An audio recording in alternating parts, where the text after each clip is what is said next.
आज का टॉपिक रहेगा इंस्टेंटेनियस वेलोसिटी एंड स्पीड। बहुत ही सिंपल तरीके से हम समझेंगे। एक थोड़ा सा आउटलाइन दे दूं कि मैंने आपको इस चैप्टर में क्या क्या पढ़ा है। तो चलो समझ लेते हैं कि हमने इस चैप्टर में पढ़ा क्या है। Motion in a straight line chapter number 3, जिसमें हमने इंट्रोडक्शंस में जो स्ट्रेट लाइन में मोशन होता है उसको रेक्टिलिनियर मोशन बोलते हैं। काइनेमेटिक्स मतलब कि study of motion without considering it causes.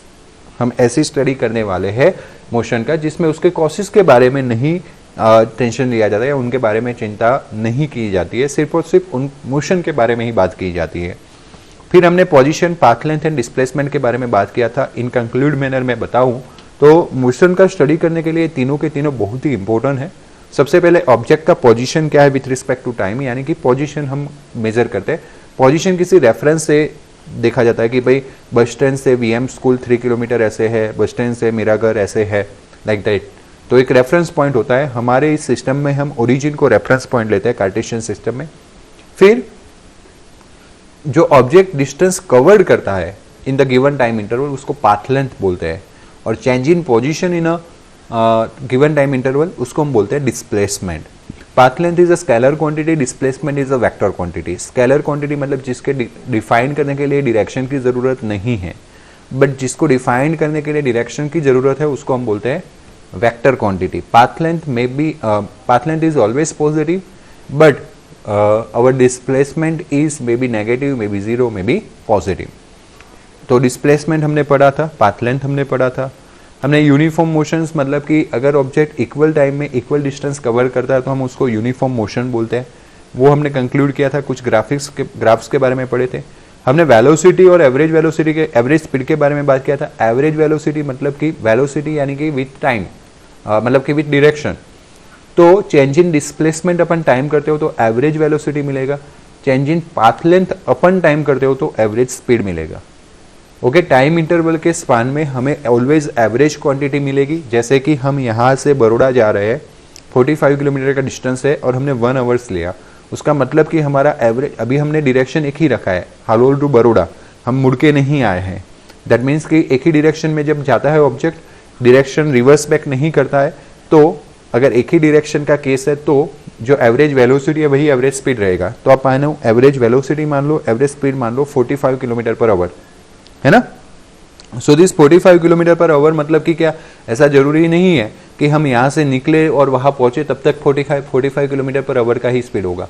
In between कहीं अगर ट्रैफिक है तो हमारा स्पीड 0 भी हुआ होगा। इन बिटवीन अगर कहीं रास्ता खाली है तो हमारा स्पीड इंक्रीज भी हो गया होगा। So this is the thing, मतलब कि हम इस स्पान में एवरेज स्पीड को बात कर रहे हैं 45 किलोमीटर पर आवर। कहीं हमारा 60 भी रहा होगा, कहीं 0 भी रहा होगा, कहीं 20 भी रहा होगा। तो हम एवरेज की बात कर रहे हैं 45 kilometre per our. So this is the average. हमने प्रीवियस लेक्चर में ग्राफ के बारे में भी समझा था। और अब हम एवरेज से हट के बात करने वाले इंस्टेंटेनियस वेलोसिटी के बारे में। सो इंस्टेंटेनियस वेलोसिटी और इंस्टेंटेनियस स्पीड। अब एक कौन सा टॉपिक है, instantaneous velocity and instantaneous speed कैसे डील करता है वो समझ लेते हैं। कि मानो कि आपने अपना जर्नी 9 o'clock को स्टार्ट किया था और 10 o'clock आप सुबह में पहुंच गए बड़ौदा। तो आपने 9 और 10 के बीच में कितना स्पीड है वो तो बता दिया, 45 किलोमीटर पर आवर। बट मान लो कि मैं क्वेश्चन पूछ रहा हूं कि भाई 9:30 को कितना स्पीड था, what is the speed, what is the velocity, है ना, एट 9:30। तो आप बता पाओगे, यस और नो? आप बता पाओगे 45 किलोमीटर पर आवर से? नो, क्योंकि इनमें be 45 kilometre per hour, it may not be, शायद उससे ग्रेटर भी होगा, उससे कम भी होगा। तो आप क्या करते हो फिर, सर ने मुझे 9:30 का क्वेश्चन पूछा ना, यानी कि मैं एक काम करता हूँ 15 मिनट्स में स्पीड नोट डाउन कर लेता हूँ। देन तो आप ड्राइवर के बाजू में बैठे और आपने नोट डाउन करना स्टार्ट किया स्पीड को, 9 o'clock, 9:15, 9:30, 9:45 एंड 10 o'clock, ऐसे रीडिंग आपके पास है। अब आप 9:30 का बता पाओगे, बट मैंने फिर मेरा क्वेश्चन चेंज कर दिया, what is the speed of 9:20 at a 9:20। तो आप फंस जाओगे। आपके पास 9:15 का स्पीड है, 9:30 का स्पीड है, लेकिन आपके पास 9:20 का स्पीड नहीं है, यस और नो? देन तो आप वहां पे रुक जाओगे। तो मतलब कि आपको 9:15 एंड 9:30 के बीच में एवरेज स्पीड चाहिए तो मिल जाएगा, लेकिन 9:20 पे इंस्टेंटेनियस स्पीड कितना है, पर्टिकुलर टाइम पे स्पीड जो होता है उसको बोलते हैं इंस्टेंटेनियस स्पीड और इंस्टेंटेनियस वेलोसिटी। तो वो कितना है वो नहीं मिलेगा। तो फिर आपने क्या किया, आपने टाइम इंटरवल को और कम कर दिया। पहले 8 और 9 ओ क्लॉक को ही स्पीड पता था, फिर आपने 15 मिनट्स पे किया। आपने अब बोला कि सर तो कुछ भी पूछ सकते हैं, तो आपने क्या किया, पर मिनट का एक मिनट का स्पीड नोट डाउन किया। 9:1, 9:2, 9:3, है ना, छोटे छोटे टाइम इंटरवल्स में आप गए। अभी आपके पास एक्यूरेटली 60 स्पीड है, 60 मिनट्स होता है ना टोटल 1 आवर्स में, तो 60 स्पीड है, आपने पर मिनट पे स्पीड मेजर किया है। लेकिन मैंने मेरा क्वेश्चन भी चेंज कर लिया। मैं अभी ऐसा पूछ रहा हूं कि 9:05 को क्या स्पीड है, तो आपके पास 9:05 को स्पीड है, 9:06 को स्पीड है, लेकिन उसके बीच का स्पीड नहीं है।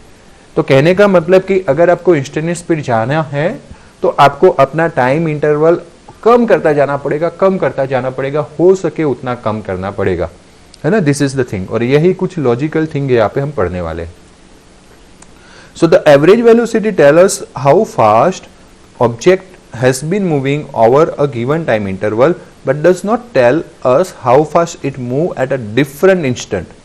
एवरेज जो है वो हमें टाइम इंटरवल में तो इंफॉर्मेशन दे देता है, but it does not tell about anything how fast it move at a different instant of time during the time interval, during that interval.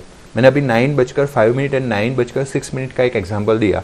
आपको वो 9:05 और 9:06 का स्पीड पता है, उसके इंटरवल में एवरेज स्पीड आप निकाल सकते हो। लेकिन मैं ऐसा बोलूं कि what is the speed at 9:05 तो आप फंस जाओगे। मतलब कि उन बिटवीन टाइम इंटरवल के बिटवीन में पर्टिकुलर इंस्टेंट पे क्या स्पीड था, वो हमें एवरेज स्पीड आंसर देगा नहीं। For this we defined the instantaneous velocity और simply velocity v at the instant t, है ना। ये न्यू होता है वैसे सिंबल फिजिक्स में इसको v बोलते हैं और इसको ऐसे न्यू बोलते हैं। ओके, एक साइड कर्व हो जाता है, बट हम वेलोसिटी का v ही रखेंगे और v को ही फॉलो करेंगे। The velocity at an instant is defined as the limit of average velocity as the time interval delta t becomes infinitesimal small.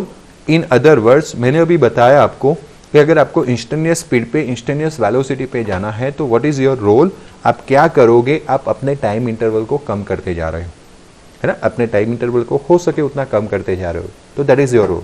तो आप क्या करोगे, डेल्टा टी को बहुत ही जीरो ले लोगे, है ना, टेंस टू जीरो ले लोगे।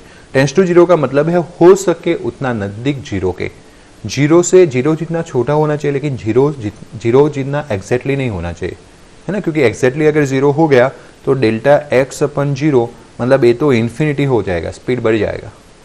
तो इसीलिए हम delta T tends to zero, limit delta T tends to zero का मैथमेटिक्स में मतलब होता है डेल्टा टी का वैल्यू जीरो के नजदीक है, जीरो जितना छोटा है लेकिन एग्जैक्टली जीरो नहीं है। So delta limit delta T tends to zero delta X by delta T.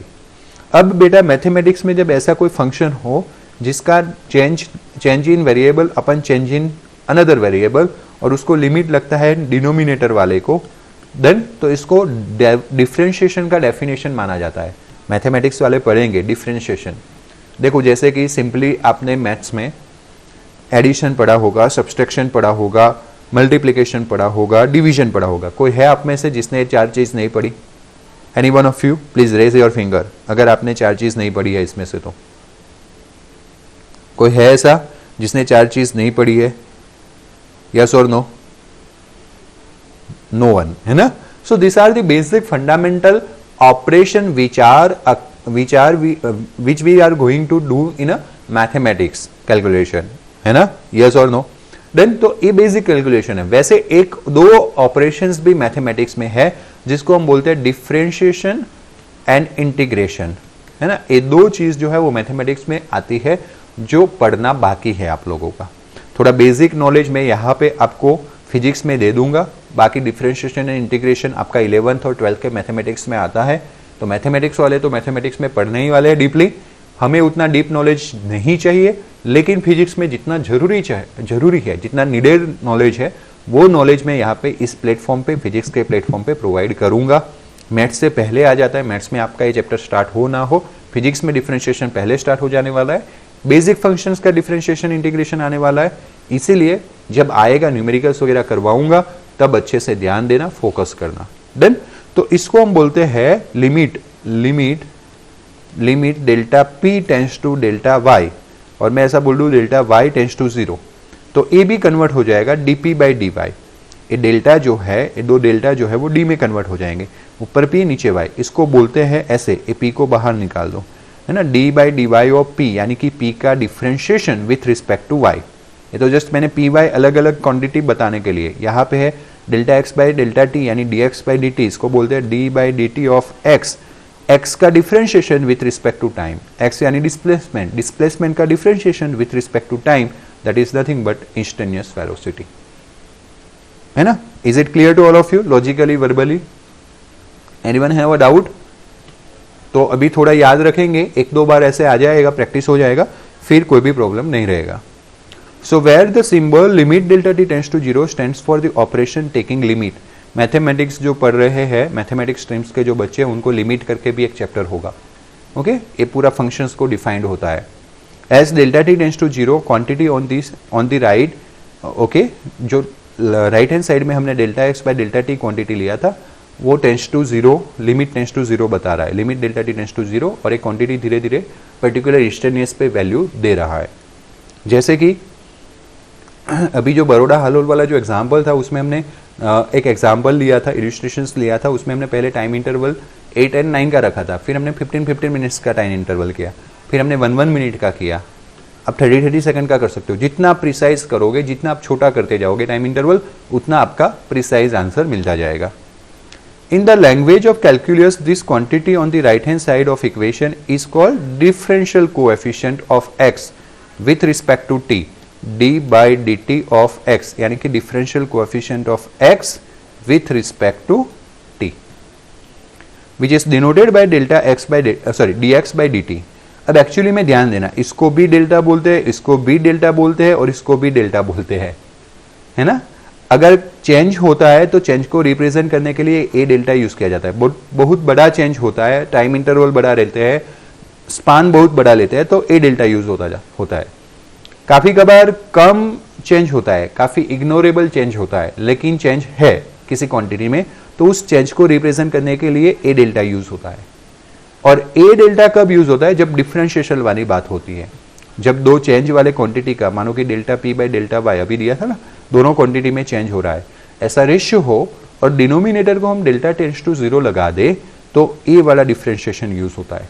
तो मैथमेटिक्स में तीनों डेल्टा ही है, डेल्टा डेल्टा डेल्टा, लेकिन तीनों डेल्टा कहाँ पे यूज होते हैं, उसके फिजिकल लॉजिक मैंने आपको बता दिए, याद रहेंगे ना आपको? यस और no?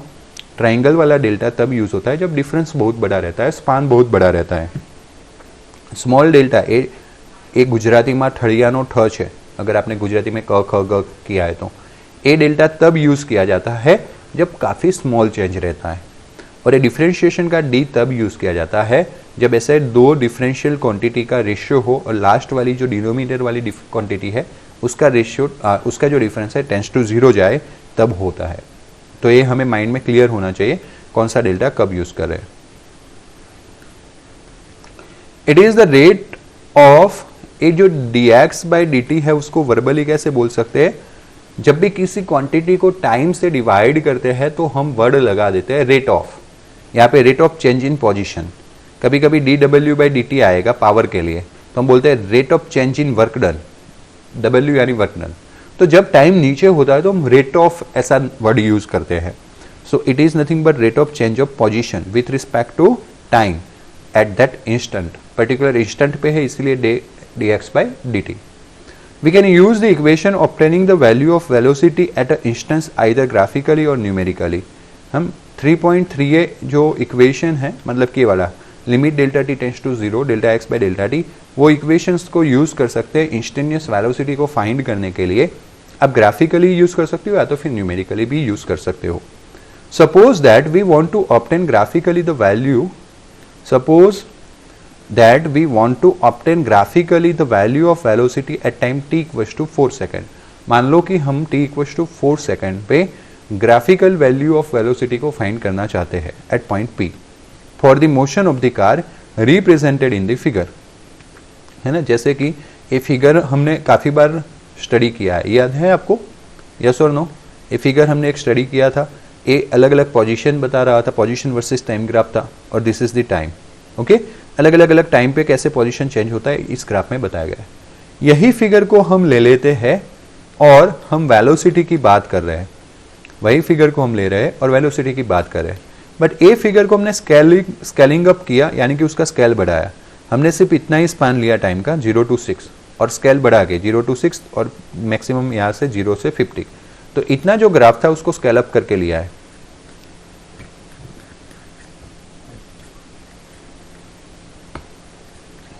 You can see here देखो 0 to 6 और ये 50 के अंडर आ गया 20 तक का।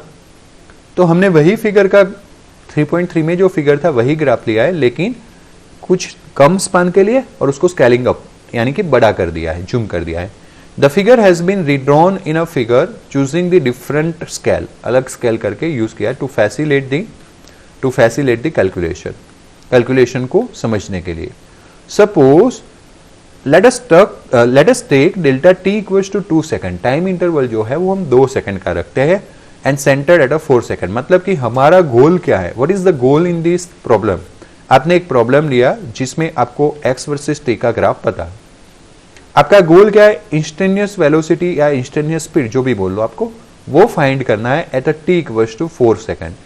कितने टाइम पे, T equals to 4 second. Are you getting me, समझ रहे हो ना आप?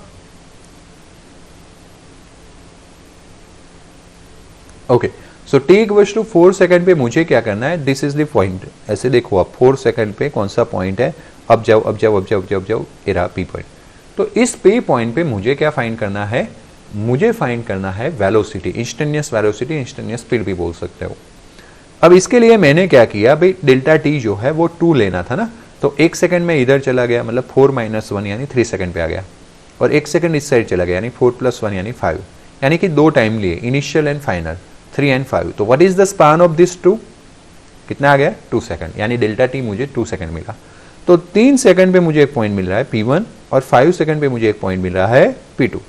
मैंने दोनों को ज्वाइन करता हुआ एक लाइन ड्रॉ किया, और जो लाइन मैंने ड्रॉ किया ना माय डियर स्टूडेंट्स, ये जो आपने देख लिया कि P1 P2 को ज्वाइन करता हुआ एक लाइन है, तो जो लाइन मैंने ड्रॉ किया उस लाइन का, जो लाइन मैंने ड्रॉ किया, ये जो लाइन मैंने ड्रॉ किया उस लाइन का अगर मैं स्लोप फाइंड करूंगा, स्लोप, तो वो स्लोप मुझे देगा वेलोसिटी।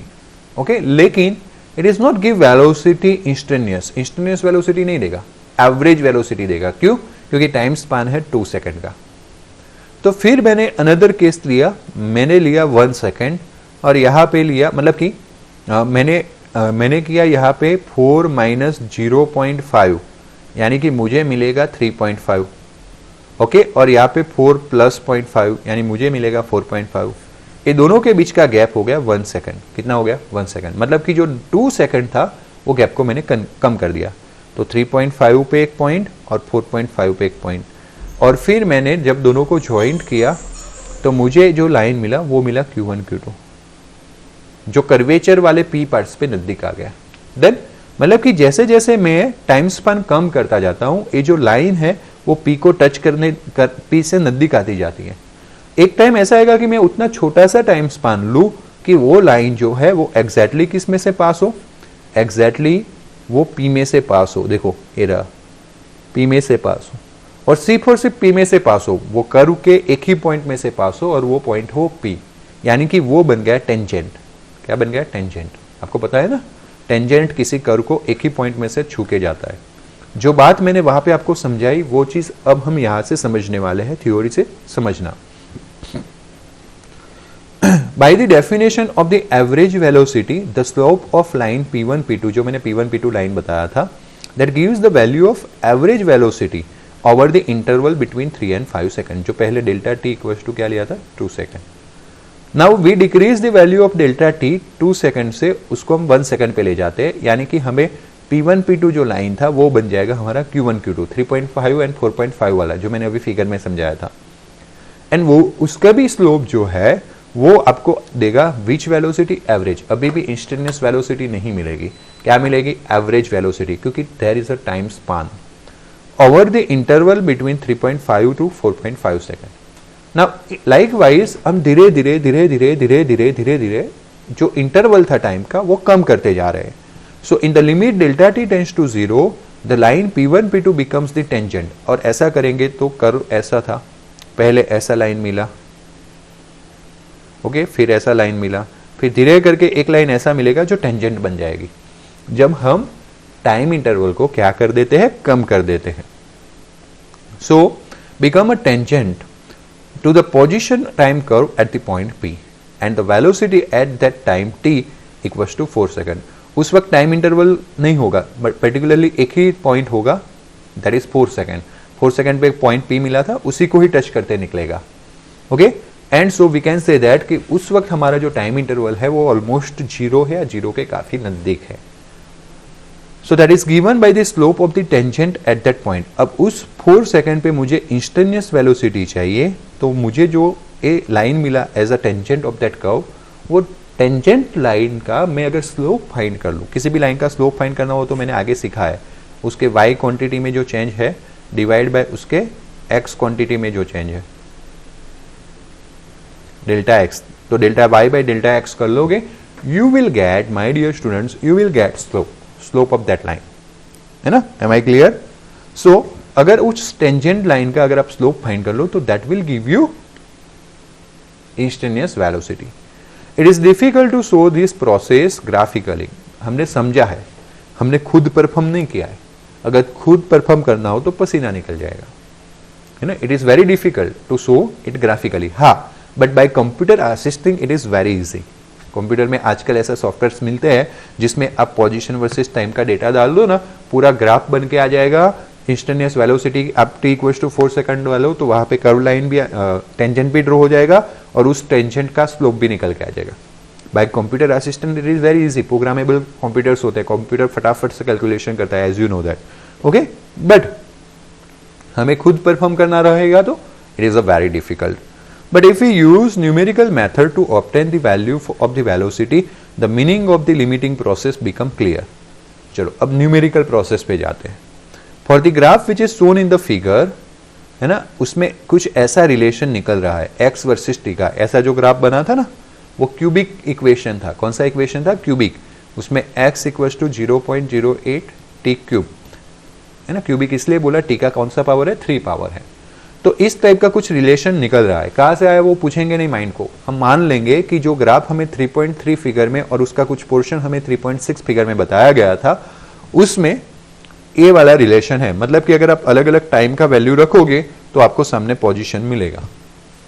आपको वेरीफाई करना है तो अभी कर लेते हैं. कैल्सी आपके हाथ में होना चाहिए, कैल्सी आपके हाथ में होना चाहिए. है किसी के हाथ में?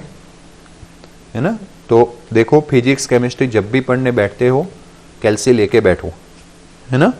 है किसी के हाथ में? यस और नो? चलो फटाफट से कैलकुलेट करना है. 3 रखना है तो इसमें 3 रखो. तो x इक्वल्स टू 0.08 और 3 का क्यूब. Do it. 3 का क्यूब यानी 27 इंटू 0.08 कितना आया? 2.16 आया. कितने लोगों का आया? 2.16 कितने लोगों का आया? आपके हाथ में कैल्सी वगैरह रहना चाहिए. तो यू कैन सी 2 से थोड़ा सा ऊपर एक पॉइंट है. देन ऐसे हर एक पॉइंट के लिए चेक कर सकते हो. एक ग्राफ वैसे ही बना है. तो ये जो ग्राफ है वो मैथमेटिकली कौन से इक्वेशंस को रिप्रेजेंट कर रहा है? तो वो रिप्रेजेंट कर रहा है x equals to 0.08 cross t⁻3. Table gives the value of delta x by delta t calculated for delta t equals to 2 second, 1 second, 0.5 second, 0.1 second, 0.01 second, centred as a t equals to 4 second. अब नीचे हमने एक table बनाया है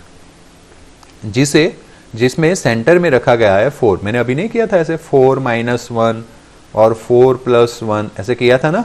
तो ये 3 और ये 5. तो सेंटर में 4 रखा गया है और ये हो गया 3 और 5. -1 + 1 यानी इंटरवल कितना हो गया? 2. लाइक वाइज मैंने फिर ऐसा किया था भाई 4 - 0.5 है ना, 4 + 0.5 तो ये हो जाएगा 3.5, ये हो जाएगा 4.5. तो 3.5 4.5. फिर अगर मुझे 0.5 मतलब कि इसमें इंटरवल मिलेगा 1, मुझे 0.5 इंटरवल चाहिए ना. तो देखो मैंने 2 चाहिए था तो 2 डिवाइड बाई 2, 1 कट किया, 1 ऐड किया. मुझे 1 चाहिए था 1 डिवाइड बाई 2, 0.5 कट किया, 0.5 ऐड किया. वैसे अगर मुझे 0.5 इंटरवल चाहिए तो 0.5 डिवाइड बाई 2, 0.25. मैं 0.25 कट करूंगा 4 में से, 0.25 ऐड करूंगा. कट करूंगा तो 3.75, ऐड करूंगा तो 4.25. 0.1 चाहिए तो 0.1 डिवाइड बाई 2, 0.05. अगर 4 में से 0.05, क्योंकि 4 को सेंटर में रखना है, 4 में से 0 माइनस वाला और यहाँ पे प्लस वाला, 0.05 कट करूंगा तो 3.95, 4.05। और अगर 0.01 है तो 0.01 डिवाइड बाई 2 होता है 0.005। ओके यस, 2 जीरो आएंगे, 0.005। तो अगर मैं 0.005 4 में से कट करूंगा 3.995, 4.005। तो 1, 2 और 3 कॉलम कितने लोगों को समझ में आए? 1, 2, 3 कितने लोगों को समझ में आए? गुड। अब हमारा फॉर्मूला क्या था? हमारा फॉर्मूला था x equal to 0.08 into T cube. तो ए रहे हमारे पास अलग अलग टी के वैल्यू। ए T1 का वैल्यू है,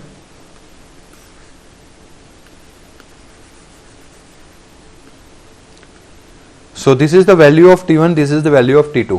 मैं अगर T1 का वैल्यू रखता हूं तो मुझे मिलेगा x ऑफ T1 और T2 का वैल्यू रखता हूं तो x ऑफ T2। तो अभी मैंने 3 वाला वैल्यू रखवाया था, याद है 2.16। वैसे अगर आप 5 का वैल्यू रखते हो तो 10, वैसे अगर 3.5 का वैल्यू रखते हो तो 3.43। टी के वैल्यू में रखना है, इंटू 0.08 करना है, क्यूब करके 0.08। 4.5 रखते हो तो 7.29। आप वेरीफाई कर सकते हो एट होम। लाइकवाइज हमने हर एक वैल्यूज फाइंड करके ये वैल्यू फाइंड किया। तो ए हो गया x ऑफ T2 और ए हो गया x ऑफ T1, जिसको आप सिंपली x2 भी बोल सकते हो और इसको आप x1 भी बोल सकते हो। तो आपको फॉर्मूला याद होगा, delta x change in position x2 minus x1, यानी कि ये 2 में से 1 कट करो you will get this one, इसमें से कट करो you will get this one, इसमें से कट करो you will get this one, इसमें से सब्सट्रैक्ट करो you will get this one, इसमें से सब्सट्रैक्ट करो you will get this one. Okay, we have a delta t that is T2 minus T1, 5 minus 3 2, 4.5 minus 3.5 1। Actually में हमने पूरा calculation यहाँ से स्टार्ट किया था। Now at last delta x by delta T, ये डेल्टा एक्स मिला 7.84, उसको डिवाइड करो 2 से यू विल गेट 3.92। 3.86 को डिवाइड करो 1 से यू विल गेट 3.86। 1.9225 को डिवाइड करो 0.5 से you will get this one. जैसे जैसे जैसे जैसे जैसे आप नीचे जाओगे, यानी कि जैसे नीचे जा रहे थे, देखो डेल्टा टी कम हो रहा है, 0.21, 0.5, 0.1, 0.01, बहुत ही छोटा हो रहा है। वैसे वैसे देखो वेलोसिटी पहले 3.92, फिर 3.86, फिर 3.84, तो पहले तो सब कुछ चेंज हो गया। फिर पॉइंट के बाद का 2 डिजिट मैच होता हुआ है 8, फिर और आगे गए 3 डिजिट को लेना स्टार्ट किया, तो यहाँ पे पॉइंट के बाद 2 डिजिट मैच हो रहे हैं। ओके, और आगे गए तो पॉइंट के बाद 3 डिजिट मैच हो रहे हैं। मतलब कि जैसे जैसे टाइम इंटरवल हम कम कर रहे हैं, ये वेलोसिटी कांस्टेंट होते जा रहा है। अगर सिर्फ 2 डिजिट तक देखे तो 3.84, 3.84, 3.84 तीनों केस में आ रहा है। इट शोज कि अगर पॉइंट के बाद 2 डिजिट तक जाना है प्रिसाइजली, तो पॉइंट के बाद 2 डिजिट तक का कांस्टेंट वेलोसिटी है 3.84, मतलब कि 4 सेकंड पे वेलोसिटी जो है उसका वैल्यू है 3.84 सेकंड। बात समझ में आया? इस तरह से इंस्टेंटेनियस वेलोसिटी फाइंड कर सकते हैं। This is the calculation method, analytical method. कितने लोगों को बात समझ में आई? हमने थ्रू दिस कैलकुलेशन क्या परफॉर्म किया? थ्रू दिस कैलकुलेशन हमें क्या समझ में आया? थ्रू दिस कैलकुलेशन हमें समझ में आया कि अगर हमें इंस्टेंटेनियस वेलोसिटी पे जाना है माय डियर स्टूडेंट्स, तो हमें टाइम इंटरवल हो सके उतना कम रखना पड़ेगा। So the second and third column gives, देखो ये तो मैंने सिखाया था वैसे ही था, डेल्टा टी डिवाइड बाई 2 करके माइनस करना था और डेल्टा टी डिवाइड बाई 2 करके प्लस करना था। फिर हमें अलग अलग वैल्यूज फाइंड करने थे। वो वैल्यूज कैसे फाइंड करने थे? जैसे कि x ऑफ T1 जिसको मैंने x1 बोला था, उसमें T1 का वैल्यू रखना था। x ऑफ T2 में मैंने x2 बोला था, T2 का वैल्यू रखना था। डेल्टा x में x2 माइनस x1 करना था और लास्ट में रेशियो फाइंड करना था। देन चलो वो तो कैसे कैलकुलेशन किया वो समझ में आएगा। अब टेबल से हमें क्या समझ में आया? As we decrease the value of delta T from 2 second to 0.01 या तो फिर 0.010 second, the value of average velocity approaches the limiting value of 3.84 meter per second, which is the value of velocity at a 4 second। है ना, धीरे धीरे धीरे धीरे धीरे धीरे धीरे जैसे जैसे हम टाइम का स्पान कंप्लीट कर रहे हैं, 2 पॉइंट तक का जो वैल्यू है वो लास्ट 3 केस में कांस्टेंट मिला। आगे अगर कम करते जाते तो भी 3.84 मिलने वाला था, यानी कि पर्टिकुलर टाइम इंटरवल जब कम करते गए पर्टिकुलर टाइम इंटरवल के बाद वो वैल्यू कांस्टेंट हो गया। वो कांस्टेंट वैल्यू कुछ नहीं, वेलोसिटी रिप्रेजेंट कर रहा है at which second? 4 second, instant velocity. Okay, and that is nothing but value of delta x by delta t, delta x by delta t at a T equals to 4 second. In this manner we can calculate the velocity at each second. हर एक second के लिए अगर आपको velocity चाहिए तो आप find कर सकते हो of the car as soon in the figure. For this case the variation of velocity with time is found as on below. और अगर आपने ऐसा किया भी सही, वैसे हम करने वाले नहीं है, बट अगर आपने ऐसा किया भी सही तो आपको वेलोसिटी वर्सेस टाइम ग्राफ ऐसे मिलेगा जो 3.3 फिगर में था ना, है ना, पहले 0 से लेके 6 तक ऐसे, देखो 4 के लिए अभी लाए थे ना 3.84 ऐसे, 5 से नीचे ऐसे बढ़ता जाएगा बढ़ता जाएगा बढ़ता जाएगा। चलो दोनों ग्राफ को मैच करते हैं और लॉजिकली समझने का ट्राई करते हैं। व्हाट दिस ग्राफ सजेस्ट, ये बता रहा है कि जैसे टाइम बढ़ रहा है पोजीशन आगे आगे बढ़ रहा है, बढ़ता जा रहा है बढ़ता जा रहा है बढ़ता जा रहा है। ओके, यहाँ तक बढ़ा, यहाँ तक मस्त बढ़ा। ओके, एक मिनट रुको, 8 सेकंड तक लो, 8 या 6, 8 से वो एकदम स्ट्रेट लाइन हो गया। देखा यहाँ पे कर्वेचर जैसा दिख रहा है, यहाँ पे ऐसे कर्वेचर दिख रहा है और यहाँ से स्ट्रेट लाइन हो गया। क्या हो गया? Straight line. ओके, कब तक? 18 सेकंड तक। 18 से लेके 20 तक वापस कर्वेचर हुआ और 20 से 22 तक एकदम स्ट्रेट लाइन। तो ग्राफ को हमने 1, 2, 3 और 4 पोर्शन में डिवाइड किया। यहाँ पे कर्वेचर है मतलब बता रहा है non uniform motion. Non uniform motion मतलब वेलोसिटी इज नॉट कांस्टेंट। समझना, काफी दिन के बाद टच कर रहे हो तो कुछ कॉन्सेप्ट आपके माइंड से निकले होंगे। रिवीजन करके यहाँ तक की बातें कल पढ़ के रखना ताकि सब कुछ समझ में आए। Non uniform motion, velocity is not constant. But ये जो सेकंड इंटरवल है 8 से लेके 18 तक, कभी कभी 6 से 18 बोला गया है, ये जो 6 से 18 तक का जो कांस्टेंट जो पोर्शन है उसमें स्ट्रेट लाइन मिल रहा है। स्ट्रेट लाइन मतलब velocity constant. Velocity constant that means कि स्लोप कांस्टेंट, यानी स्लोप क्या देता है एक्स वर्सेस टी में? वेलोसिटी। आगे के लेक्चर प्लीज रिवाइज कर लेना। तो एक्स वर्सेस टी का जो स्लोप होता है वो होता है वेलोसिटी।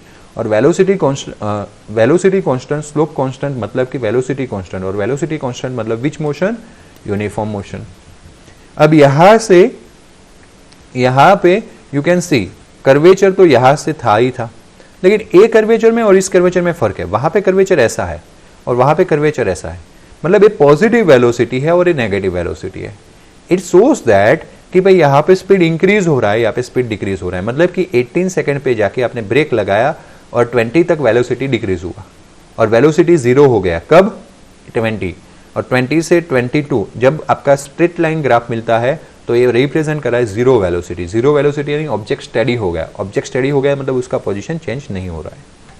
कितने लोगों को एक ग्राफ समझ में आया जो मैंने एक्सप्लेन किया अलग अलग पोर्शन में? अब वही पोर्शन को हम वेलोसिटी वर्सेस टाइम ग्राफ में लेके जाते हैं। वही को हम वेलोसिटी वर्सेस टाइम ग्राफ में लेके जाते हैं।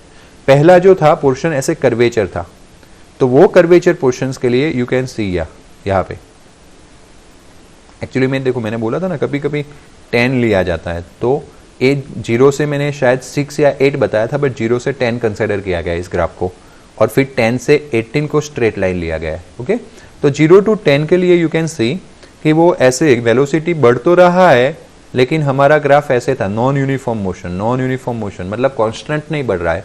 कांस्टेंट नहीं बढ़ रहा है यानी कि वेलोसिटी वर्सेस टाइम ग्राफ भी हमें ऐसे कर्वेचर मिलेगा। कैसे मिलेगा? कर्वेचर। बट 10 to 18 आपको पता है वेलोसिटी कांस्टेंट हो जाएगा क्योंकि स्ट्रेट लाइन था। तो देखो this is the constant velocity, है ना, रिप्रेजेंट कर रहा है कांस्टेंट वैल्यू। फिर हमने देखा था भाई 18 से लेके 20 तक ऐसा कर्वेचर था लेकिन उल्टे शेप में था, मतलब कि हमने ब्रेक लगाया, वेलोसिटी धीरे से 0 हो गया, 20 पे 0 हो गया, 18 पे ब्रेक लगाना स्टार्ट किया था, और उसके बाद वेलोसिटी रिमेन 0, है ना, उसके बाद 20 से आगे जाओ velocity remain 0। This is the velocity versus time graph of the above figure. Is it clear to all of you? Slope of you can say हर्ष के कमेंट के थ्रू मैं गाइड कर सकता हूं, जैसे कि x वर्सेस t ग्राफ होता है, डिस्प्लेसमेंट वर्सेस पोजीशन, उसमें स्लोप वेलोसिटी देता है, तो वेलोसिटी वर्सेस t ग्राफ में आपको एक्सेलरेशन मिलेगा। क्या मिलेगा? Acceleration. The graphical method for determination of the instantaneous velocity is always not convenient method. ये कभी भी कन्वीनियंट नहीं रहता है। For this we must carefully plot the position versus time graph and calculate the value of average velocity as delta t becomes smaller and smaller, है ना। हमें क्या करना पड़ेगा अगर ग्राफिकल यूज करना है तो एक तो अलग अलग टाइम पे पोजीशन फाइंड करना पड़ेगा, फिर धीरे धीरे टाइम इंटरवल को कम करता जाना पड़ेगा। It is easier to calculate the value of velocity at different instant if we have data of position at different instant और exact expression for the position as a function of time. आप अलग अलग instant पे velocity find कर सकते हो अगर आपके पास एग्जैक्ट डेटा है, अलग अलग टाइम पे अलग अलग पोजीशन का एग्जैक्ट डेटा है, ट्रू वाला डेटा है, गलत नहीं। और दूसरी बात, वो डेटा से अगर आप कोई ऐसा रिलेशन बना लेते हो जो हमने आगे बनाया था तो काफ़ी ईजी हो जाएगा। हमने किया था ना, इसी डेटा से कैलकुलेशन किया था। तो अलग अलग मोशंस के लिए अलग अलग डेटा फॉर्म हो सकता है डन, तो अलग अलग इक्वेशंस बन सकते हैं। तो अगर ऐसा कुछ एक्सप्रेशन हमारे साथ आ जाए तो बहुत ही ईजी हो जाएगा। Then we calculate delta x by delta t from the data for decreasing value of delta t and find the limiting value as we done in table। फिर हम delta x by delta t का ratio find करेंगे, delta t को धीरे धीरे कम करते जाएंगे जैसे टेबल में हमने किया था, और use differential calculus for the expression and calculate delta x by delta t at a different instant as done in the following example। Following example तो जब एग्जाम्पल करेंगे तब देखेंगे, बट आपके माइंड में क्वेश्चन होगा सर सिर्फ 4 सेकंड के लिए इतना बड़ा प्रोसेस? आप अगर हमें 1 सेकंड, 2 सेकंड, 3 सेकंड, 5 सेकंड ऐसा दे दो बराबर, तो हमारा तो 3 आवर्स तो इसमें ही कंप्लीट हो जाए, तो मैं दूसरे चैप्टर का क्वेश्चन कब लिखूंगा? 100 मार्क्स के पेपर में अगर आपने ऐसा न्यूमेरिकल दे दिया तो हमारा तो पूरा टाइम वहां पे खत्म हो जाए। यस और नो? हर एक के लिए अलग अलग अलग टेबल बनाना कितना टाइम कंज्यूमिंग है कि नहीं? इसलिए बेटा मैथमेटिक्स में ए ऑपरेटर जो है डिफरेंशिएशन उसको लाया गया है। अब बेटा अच्छे से समझना, जितने भी लोग हैं कान खोल के सुन ले। आज सबसे पहले लाइफ में डिफरेंशिएशन का पहला फॉर्मूला पढ़ने जा रहे हो, सबसे पहले लाइफ में डिफरेंशिएशन का पहला फॉर्मूला पढ़ने जा रहे हो, है ना? समझ लो फॉर्मूला क्या है, D by D T of T raise to N, D by D T of T raise to N. तो देखो यहाँ पे t यानी वेरिएबल का n पावर है, और a हो गया फंक्शन, एक्चुअली में इसको फंक्शन बोलते हैं। एक इसकी जगह पे हमने रखा है x की जगह पे, है ना? मान लो कि x equals to T raise to n था, तो x की जगह पे हमने रखा, उसका हम डिफरेंशिएशन कर रहे हैं विथ रिस्पेक्ट टू t। जो वेरिएबल है उसी के रिस्पेक्ट में कर रहे हैं, फंक्शन में जो वेरिएबल है उसी रिस्पेक्ट में कर रहे हैं। यहाँ पे फंक्शन का पावर है n। तो डिफरेंशिएशन क्या करता है माय डियर स्टूडेंट्स? टोपी निकालता है, आगे रख देता है, और टोपी में से एक कम करता है। टोपी मतलब जो हेड पे हो, माथे पे हो, है ना? वो टोपी निकाल के आगे लाएगा और टोपी एक कम करके देगा। ये डिफरेंशिएशन का रोल है। कोई भी पूछे कि डिफरेंशिएशन क्या करता है, तो आप बोलोगे टोपी निकाल के आगे रख देता है, टोपी में से एक कम कर देता है, कैप में से एक कम कर देता है। तो इसकी टोपी है n, इसका आंसर आएगा n, और t में से n था उसमें से कम कर दिया n-1। This is the answer. Okay, this is the answer. अब अकॉर्डिंग टू दैट सर हमें इसमें समझाओ न्यूमेरिकल में, तो 0.083/3। अगर मुझे v चाहिए तो मुझे करना रहेगा dx बाई dt, तो मुझे करना रहेगा d by D T of x की जगह पे 0.083/3। बेटा एक कांस्टेंट मल्टीप्लिकेशन है, मल्टीप्लिकेशन में t/3 का डेरिवेशन होगा विथ रिस्पेक्ट टू t है तो, और उसमें a जो वैल्यू है वो कांस्टेंट है। तो एक रूल नया है, देखना समझना, d बाई डी टी अगर कोई कांस्टेंट k इंटू टी का n पावर होता है तो k बाहर निकल जाता है, और d बाई डी टी सिर्फ और सिर्फ किसको लगता है, t/n को, तो कांस्टेंट बाहर निकल जाता है। कांस्टेंट का कुछ होता नहीं है जब कांस्टेंट किस में है, मल्टीप्लिकेशन में। तो यहाँ पे 0.08 है, उसको बाहर निकाल देते हैं, d बाई डी टी किसको लगेगा, t³ को। अब समझते जाते हैं, 0.08, ये टोपी कितनी है भाई, 3, तो 3 आगे आ जाएगा और 3 में से एक कम हो जाएगा। Clear? According to the definition n होता तो n रखते, n की जगह पे यहाँ पे 3 है तो 3 आगे और 3-1 हो गया। देन चलो, so this is the thing. Now 0.083t², ये हो गया आपका वेलोसिटी का फॉर्मूला। इतना ही सिंपल। अब ये फॉर्मूला डिराइव हो गया ना, अब 4 रखो उसके अंदर, तो करो मेरे साथ कैलसी में, 4t का स्क्वायर, t की जगह पे 4 रखने वाले, तो 4 इंटू 4 16 इंटू 3 इंटू 0.08, तो 3.84 आंसर आएगा कैलसी में अगर इसमें 4 रखोगे तो। सिंपली अगर आपको 5 सेकंड के फाइंड करना है तो आप इसमें 5 रखो, आपको 6 सेकंड में फाइंड करना है इसमें 6 रखो। ये टेबल बेबल करने की जरूरत नहीं है। तो कैलकुलस में इंटीग्रेशन का, सॉरी डेरिवेशन का एक बहुत ही बड़ा फायदा है। कितने लोगों ने परफॉर्म किया कैलकुलेटर में और कितने लोगों का आंसर मैच हुआ?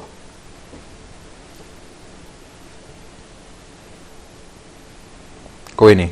ओके, डिफरेंशिएशन की ज़्यादा बातें मैं अपकमिंग लेक्चर्स में करूंगा। आज मैंने आपको यहाँ तक गाइड किया। घर पे जो मैंने बातें बोली है वो प्लीज़ परफॉर्म करना। मेरी एक रिक्वेस्ट मानना, जब भी फिजिक्स केमिस्ट्री के लेक्चर अटेंड करने बैठो कैलसी साथ में लेके बैठो, ताकि मुझे मैं कितने लोगों ने परफॉर्म किया ऐसा पूछूं तो कमेंट्स मिलने चाहिए।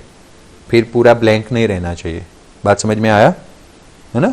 इतने तो हमारे में वो होनी चाहिए ना, लर्न करने की क्या बोलते हैं, जिज्ञासा, क्यूरोसिटी है। ओके।